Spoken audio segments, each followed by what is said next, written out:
Hello there. Tactics. Pause the video and try to figure it out yourself. It's white to move, of course. And after you figured it out, you can check how I will try to do the same.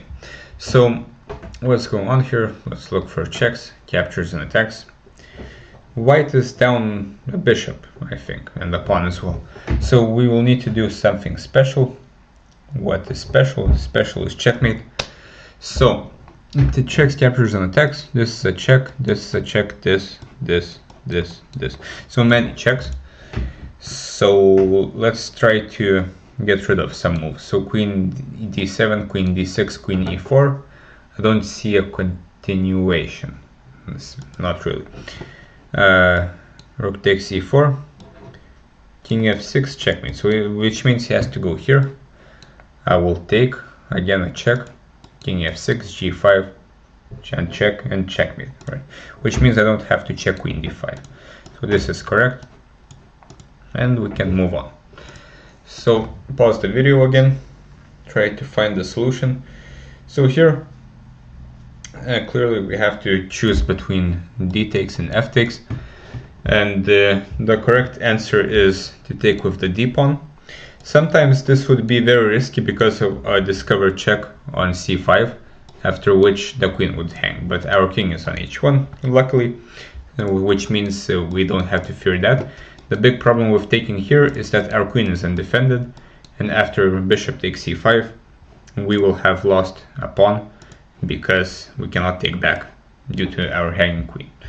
So this leaves us with d takes, and after this, of course, we take the queen first, and then take the piece, and we're a piece up. Okay, pause the video, checks, captures, and attacks, figure it out, and the answer is, what is the answer? The answer is forced checkmate. So checks, captures, and attacks, we have this check, there's this check. So knight f6 would be interesting, but he would take. And after queen takes f6, we're threatening a bunch of checkmates, but black is faster with b2 check, and bishop takes c2, and etc. I don't want to calculate further. So the other check is rook h8. We can't dismiss it just because the bishop will take. Where are the checks then? We can take the bishop. If he goes king g7, queen h6 is always checkmate, so here takes, king h8, checks, captures, attacks, queen h6 is a check, king g8, knight f6 is a check, and it's also checkmate. So this is correct.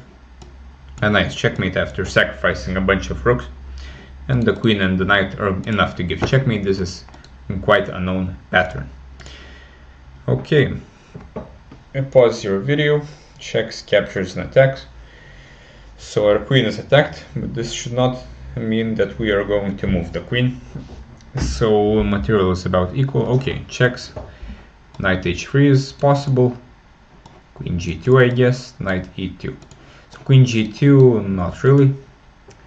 If knight h3, king h2, like, I guess. No, wait. This square is defended, so that's not really possible. So knight h3, king h2. I don't really see the follow-up. I mean, not clear, but knight e2 is, I think, more convincing. So he cannot take because of checkmate on g2. We're trying to deflect the piece, and if he goes h2 or h1, queen h4 is checkmate. So these are two very well-known patterns. Well, the second one is well-known. Oftentimes, if the king gets checked on the h file while there's knight on e2, it's often checkmate, as these two squares are covered. Otherwise, we're just deflecting the bishop from the defense of g2, which is also a deflection tactic. Okay, next. Checks, captures, and also attacks. So pause the video, figure it out. Okay. What are the checks? Well, we can't really give checks as we are in check currently, so we don't have many candidate moves. So captures, rook d3 or queen d3. Otherwise, it's king e1 or c1. Of course, we should first check the captures, so we shouldn't probably give up the queen like this. So rook takes d3, we will be a piece up because black cannot take back because of the check on d8 that has now been made available due to the rook moving. Otherwise, after rook takes d3, what can black do? Well, not much, I guess. So yeah, rook takes d3 and knight d8. Simple enough. This is kind of a clearance sacrifice, we could call it. The rook on d8 is occupying a nice square. And also we're not losing the initiative. Moving the king somewhere would allow black to continue attacking. Okay, next. What's going on here? This is a queen endgame, and oftentimes in these puzzles this sort of means that we have to decide whether or not to go for a pawn endgame, which is always a difficult decision in chess. So here, just positionally speaking, I think the pawn endgame gives us a lot of potential because our king will be more active after queen c5, and also we have the passed pawn on the h file, or at least potentially, which will distract the opponent's king for quite a while. Meanwhile, our king will go to c4 hopefully, then d3 and c2 and pick up these pawns. So I'm not sure we have to calculate much here, but we will do it anyway. Queen c5 takes. So I think if we're allowed to play king c4, it's kind of game over, unless he picks up these pawns. So let's take a look. King f2. If king c4, king f3, I'm not sure about that. So here after king f2, I think we should play g4 to not allow king f3. Then what? King e3, I think king c4 is good. After king f4, h3, he will take. He will pick up the h pawn, but our king will pick up all of these pawns, or at least a few of them. So what's the main line here? Here I think he should not allow king c4, so b3, but king d5, king f2, king e4. I think this is just positionally winning. Right. And here, as mentioned, I think we shouldn't allow king f3. For example, after king d3, king in g4, king c2 takes. He is the first one pushing the pawn. So we shall play g4 and win the game. This might not be too obvious yet, but for example, after b3, because otherwise if here then here, and here I think this is quite clearly winning. Don't have to calculate much further. So he could play b3, but I think after king d5, we're trying to go king e4 so he can stop us, but again h3, he has to go back to f2 or f3. And for example, this is winning. Other variations probably win as well, but this is quite a simple pawn endgame.